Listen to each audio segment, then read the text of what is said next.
ஒரு தந்தை ஸ்தானத்திலிருந்து நீங்கள் சிந்திச்சா என்ன பண்ணுவீங்க? மத்தியில் அமைச்சராக வேண்டும் என்று சொன்னால் ஹிந்தி அவசியம் என்று அவர்கள் உணர்ந்திருக்கின்றார்கள், அவர்கள் படித்திருக்கின்றார்கள். ராஜினாமா கடிதம் எழுதி முதலமைச்சர் கொடுத்துட்டு போட்டோம். முதலமைச்சருடைய படம் இருக்கக்கூடிய இடத்துல எல்லாம் துணை முதலமைச்சருடைய படம் இருக்க வேண்டிய தேவை கிடையாது. தமிழக முதல்வர் அவர்கள் மகிழ்ச்சியோடு ஒன்றை சொல்லுகின்றார், என்னை பார்த்து குழந்தைகள்லாம் அப்பா அப்படின்னு சொல்லி கூப்பிடுது. ரொம்ப சந்தோஷமான ஒரு விஷயம். ஒரு தந்தை ஸ்தானத்திலிருந்து நீங்கள் சிந்திச்சா என்ன பண்ணுவீங்க? மத்திய அமைச்சரவையில் இடம்பெறுவதற்கு திராவிட முன்னேற்ற கழகத்தினுடைய அமைச்சர்களை பற்றி கலைஞர் அவர்கள் குறிப்பிட்டு சொல்லும் போது என்ன சொன்னாங்க? மத்தியில் அமைச்சராகக்கூடிய தகுதி இன்னன்னாருக்கெல்லாம் இருக்குது. அதுக்கு அடிப்படை காரணம் என்ன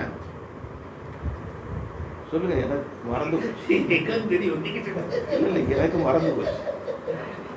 என்ன சொன்னாங்க? அவர்கள் இந்தி படித்திருக்கின்றார்கள். திராவிட முன்னேற்ற கழகத்தினுடைய பாராளுமன்ற உறுப்பினர்கள் அதிலும் குடும்பத்தைச் சேர்ந்தவர்களும் கூட மத்தியில் அமைச்சராக வேண்டும் என்று சொன்னால் ஹிந்தி அவசியம் என்று அவர்கள் உணர்ந்திருக்கின்றார்கள், அவர்கள் படித்திருக்கின்றார்கள், அவர்கள் அந்த பொறுப்பை ஏற்றுக்கொண்டார்கள். ஆகவே திராவிட முன்னேற்ற கழகம் இன்னைக்கு ஒரு மிகப்பெரிய போரை, யுத்தத்தை தமிழ் குழந்தைகள் மீது துவக்கி இருக்கின்றார்கள். இது எந்த கட்சிக்கும் எதிரானது அல்ல. இது தமிழ் குழந்தைகளுடைய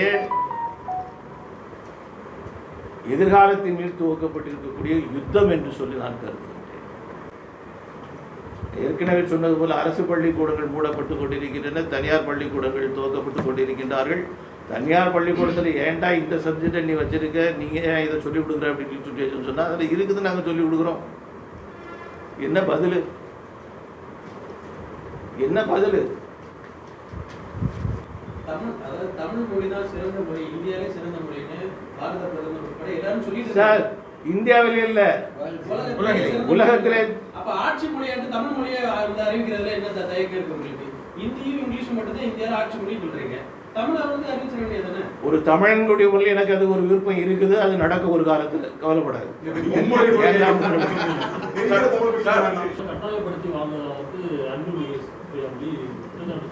இதை அவர் பேசக்கூடாது. ஒரு பேப்பர் எடுத்து அவருடைய கடிதத்தில் ராஜினாமா கடிதம் எழுதி முதலமைச்சர் கொடுத்துட்டு போட்டோம்.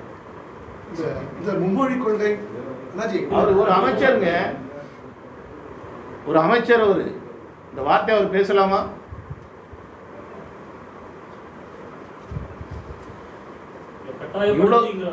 இருங்க, இது எங்கேயாவது ஏதாவது ஒரு இடத்துல நடந்திருக்குதா? ஒரு கல்வி அமைச்சர் தான் சார்ந்திருக்கக்கூடிய துறையில் இந்த மாதிரி நடக்குது, என்னால் ஒன்றும் பண்ண முடியல, போக வீட்டுக்கு.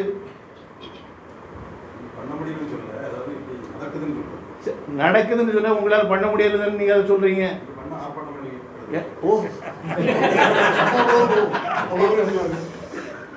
இதெல்லாம் திமுக எதிர்க்கிறதுனாலதான் இடி போன்ற ரெய்டுகள் நடக்குதுன்னு துணை முதலமைச்சர் குற்றம் சாட்டுறார். துணை முதலமைச்சர் கொஞ்சம் ஒரு பொறுப்பாக இருந்துக்கிட்டு நல்லதுன்னு நினைக்கிறேன். ரொம்ப அதிகமான ஒரு இடத்த முதலமைச்சர் அவர்கள் கொடுக்க ஆரம்பிச்சிட்டாரோன்னு நான் நினைக்கிறேன். இது அவருடைய வளர்ச்சிக்கு நல்லது கிடையாது. உதாரணமாக நான் சொல்கிறேன், முதலமைச்சருடைய படம் இருக்கக்கூடிய இடத்துல எல்லாம் துணை முதலமைச்சருடைய படம் இருக்க வேண்டிய தேவை கிடையாது. முதலமைச்சர் அவ்வளவுதான்.